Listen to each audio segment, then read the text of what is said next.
It is great to be a Florida Gator. Thank you, Freddie. Thank you. Jags are 2-10. Let me talk about the game. Let's talk about the game first. And then we'll get into the play. Fred, your quarterback gets knocked out. You're down 23-6. You do score touchdowns. I hadn't done that since the Vikings game, so I guess we had that going for us. But I don't know, man. It's just we're just not very good, Fred. We're just not a good football team. You are what you are eventually. Yeah, no, we've said that for a while. You are what you are. Yeah. They've earned to be in that position right now. I think on the bright side, as you mentioned right there, they did score a touchdown. They did show some signs. They've continued to show signs of a team that's going to fight. It's just that they're not good enough to eliminate their mistakes, eliminate the slow starts that's evident, or more so the offensive slow starts. The defense has, given them, -3 games, which is Buffalo, Chicago, and Detroit. If you throw those games out, the defense has put them in position to at least have a fighting chance to win. So they're a group that's, fighting, but they're overall not good enough to get things done and be at the top of the league, in which where expectations were, sure, at the beginning of the season with the moves that were made and everything. But if you go back to last year when they started that downward slide there, it's all been the same. We've been seeing this now for about 5 months or so collectively, and they are what they are. I can't help but think that the roster's better than the record. I don't know how much better. I've always I don't know about now. Yeah, okay, that's good. I wanted your I don't know. You have guys out there that are playing well. I mean, when we, when they fill the roster, you had Christian Kirk returning. You brought in Gabe Davis. You drafted Brian Thomas, who's been just a shining star this year, and you hit with that. That pick was spot on. Christian Kirk didn't really get back into his first year groove that he was in, or pre-injury groove that he had been in. So he was just kind of a guy that didn't have any big-time impact since his return, quite honestly. It doesn't diminish him as a player, but he just didn't have that same impact feel that we thought he had before he came.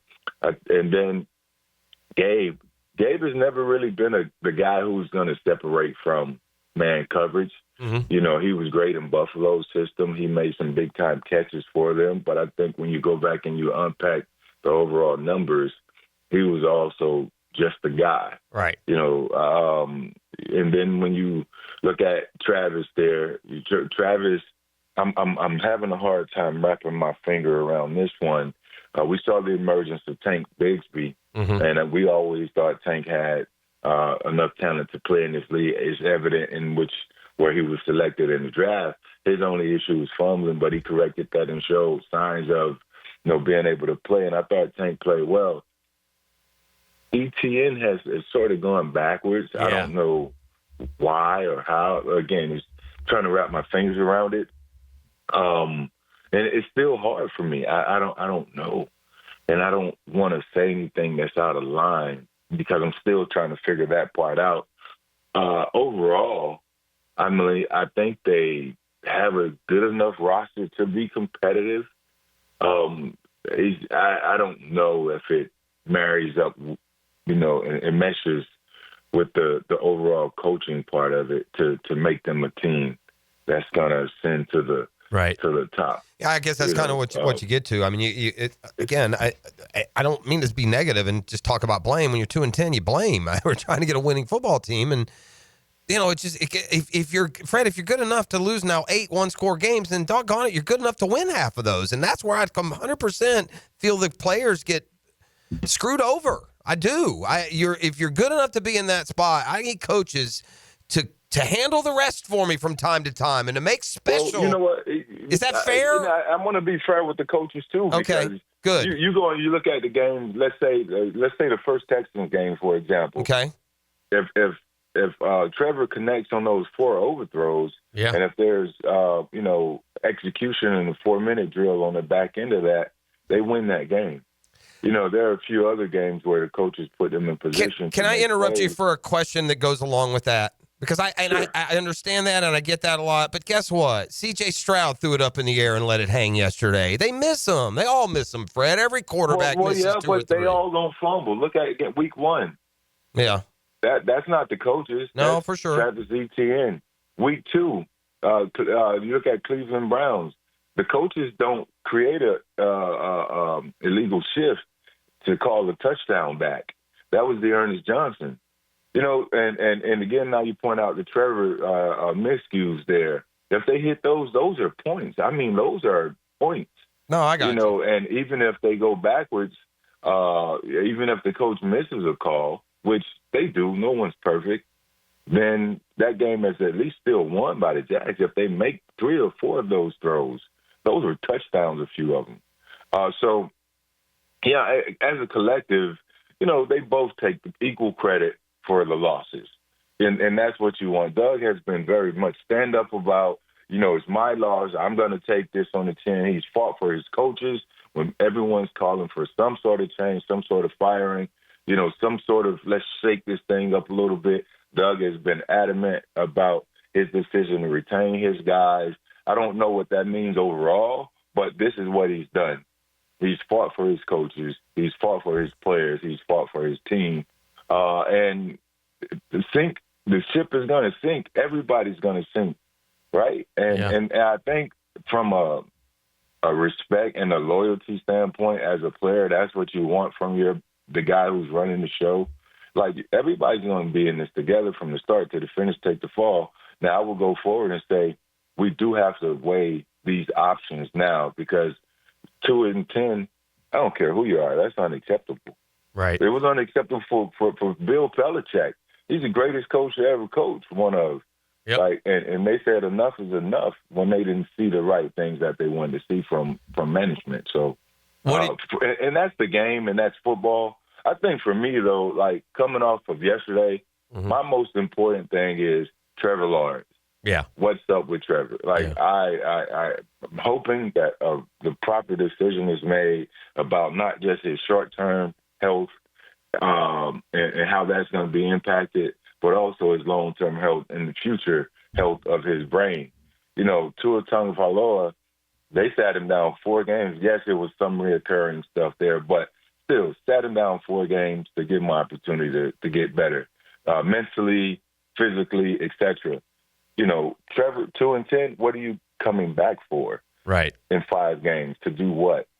So that I think that's more of a pressing concern for me than anything else. So you're suggesting that he not play again the rest of the way, or for the next few weeks at the very least? And what's the point of it at this point? It would just be naturally he's competitive and he wants to play, but sometimes we have to, as decision makers in the office or coaches, we have to learn how to get in the way of these players sometimes and say, no, right, this is what we're doing.